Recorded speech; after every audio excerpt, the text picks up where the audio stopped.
Parce qu'il dit c'est dans l'homme de Dieu, l'église et l'argent. Mais un tel type comme ça t'a donné ta tête. Papa, il faut prier pour moi. Toi, tu es morte. La Bible, on les reconnaîtra par leurs fruits. Quand la Bible dit on les reconnaîtra par leurs fruits, c'est pas parce qu'ils auront un panier de fruits et puis on va regarder, il y a un fruit, c'est pas ça. Quand la Bible parle de fruits, ça veut dire leur manière de fonctionner dans la maison de Dieu. Tu vas voir que ce n'est pas ce qui est dit là qu'ils vont enseigner. C'est eux-mêmes leur propre doctrine. Et il y a des églises qui ont eux-mêmes leur Bible. Tout ça pour bloquer et pour verrouiller beaucoup de vies de chrétiens. Et puis remarquez, c'est où même la parole de Dieu est enseignée que tu vas voir que même là, des gens n'aiment pas beaucoup donner. Pourquoi? Parce que le diable, sachant que ici c'est la bonne terre. Donc si tu sèmes là, il saura qu'il ne pourra pas arrêter sa production sur ta vie. Donc dès maintenant, il commence à te priver de ne pas s'aimer. Voici un homme de Dieu qui m'a dit qu'il ne prie pas pour 2 sujets. Et puis quand j'ai analysé, j'ai vu que c'est vrai. Il dit voici 2 sujets qu'il ne prie pas. 1. Il ne peut pas prier pour un homme, soit une personne qui travaille. Écoutez, il ne paye pas 10 et puis il va avoir augmentation de salaire. Il dit il n'est pas dans ça. Tu ne payes pas 10 et puis tu veux qu'on t'augmente. Vous pensez que Dieu est bête? Dieu n'est pas bête. Toi, tu travailles, tu n'as jamais payé 10 puis tu viens t'asseoir. Seigneur, papa, il faut prier pour moi. Papa ne peut pas connaître ses enfants qui payent 10. Toi, où tu payes ta 10? Il faut aller où tu payes ta 10, mon prier. C'est clair. Et les gens, ils viennent à l'église. Quand ils aperçoivent leur salaire, au lieu de venir payer la 10, ils ont reçu leur bénédiction. Ils pouvaient se cacher pour aller payer les 10 ailleurs. Ça, il ne sait pas quoi. Il se cache pour aller payer les 10 ailleurs. Maintenant, au moment où papa fait les prières pour les gens, tu viens te joindre à eux. Toi, sur le champ, on te dit, toi, quitte au milieu d'eux. On dit, quitte au milieu d'eux. Il faut t'asseoir là-bas. Pour que ceux qui payent 10 dans sa maison, c'est eux qui doivent vivre sous son onction. Tu ne peux pas prendre mon onction pour aller travailler. Pour quelle raison? Et mes enfants qui sont ici. C'est clair. On dit la charité bien donner, fait quoi? Mes enfants sont ponctuels. Quand le mois finit, ils prennent, ils se disent en eux que je dois enlever la 10e des revenus de mes biens qui appartient à l'Éternel. Donc où je dois payer, c'est dans la maison où je suis bien nourri. Elle vient où il vient, puis sème. Maintenant, toi, tu prends ta dîme pour aller payer ailleurs. Là. On est en train de prier pour ceux qui ont donné dîme, tu t'élèves.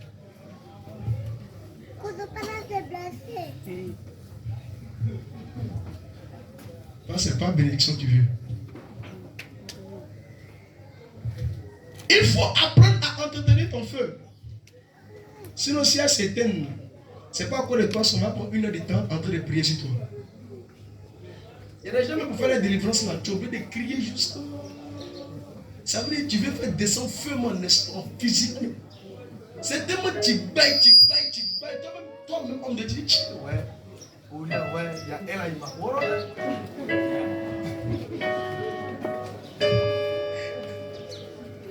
nous les hommes de Dieu là, quand on se voit en ville là, il y a un homme là. Il y a une de ses filles qui est venue chez lui.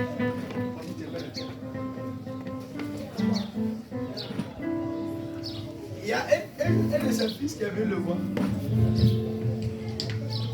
Et puis qui avait dit à homme de Dieu, il veut voyager.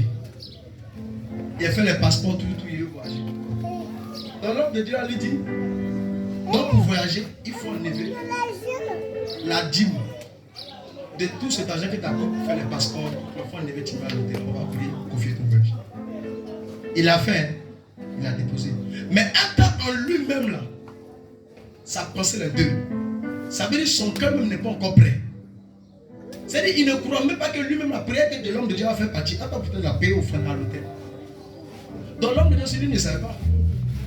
Il est là, il a prié, il prie, met sa main ciel, il prie. Il a prié juste quand il a prié, il a dit Amen. Il monte à l'hôtel, le Seigneur dit, mon fils, t'es trop fatigué. L'âme, le corps est en train de prier pour la personne double de ta puissance. Il dit, et puis il est bien loin. Mais si elle savait, elle n'allait pas faire prier à l'hôtel.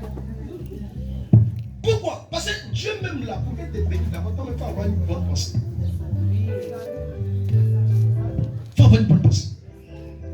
Il y a des personnes, on ne prie pas longtemps, mais dès qu'elles vont, ça opère.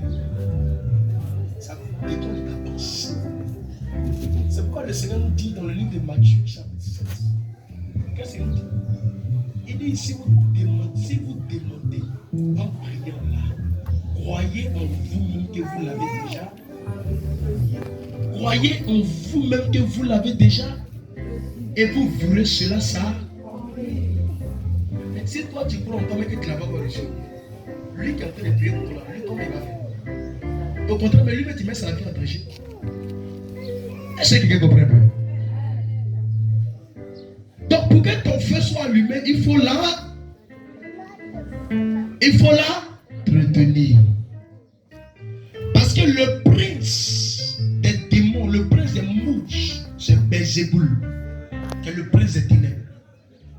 Un feu qui est allumé, qui est en train de brûler un fer. Une mouche ne peut pas venir se poser sur le fer. Est-ce que vous savez? Un feu qui est en train de brûler un fer. Une mouche, quel que soit son gratte, elle ne peut pas venir se poser sur le fer. Pourquoi? Parce que le fer est chaud. Même toi, qui es humain là, tu peux toucher. Tu n'as pas souffle. Et pour toucher là, tu es obligé d'attendre que ça serait. Donc c'est comme ça les esprits attendent aussi dans notre vie. Au moment où ton esprit est enflammé, quand tu étais zélé, tu payais ta dîme, tu payais tes offrandes, tu participais aux œuvres de Dieu. Tout ce qu'on te disait de faire, tu faisais. L'esprit te voyait. Parce que tu es encore enflammé. Donc il ne peut rien faire. Si ça lui-même il risque d'être consumé. Donc il se met à l'écart et puis il te regarde. Parce qu'il savait qu'il pleut, qu'il neige, ton feu va pas t'allumer comme ça. Ça va venir, tu vas éteindre ça. Donc il est là, il te regarde. Et au moment où il voit que, au lieu de renforcer encore des braises, des bois, des fagots, il voit que c'est en train de diminuer. C'est en train de diminuer. Et c'est là maintenant, il vient à côté maintenant. Et fur et à mesure, quand ça diminue, il s'approche. Et quand ça s'éteint, c'est l'envoi des maladies maintenant.